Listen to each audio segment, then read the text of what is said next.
ইফতারি সামনে রেখে দোয়া কবুল হয়। বিশ্বাস হয়? কি সামনে রেখে? সামনে ইফতারি।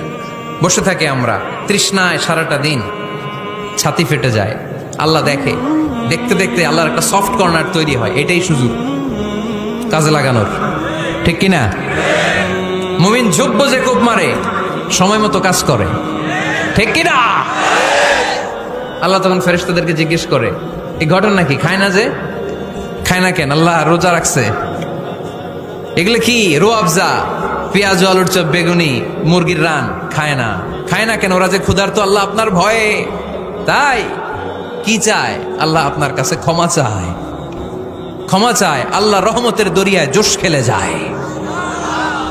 আল্লাহ তখন বলে, আমারে দেখছে নাকি ওরা? ফেরেশতারা বলে, না দেখে নাই। আমার জান্নাত জাহান্নাম দেখেছে? না দেখে নাই। আমারে না দেখে, জান্নাত জাহান্নাম না দেখে আমার এত ভয় করে? যাও, আজকের এই রোজার বিনিময়ে এখন বান্দা যা চাইবে সব কবুল করে নেব।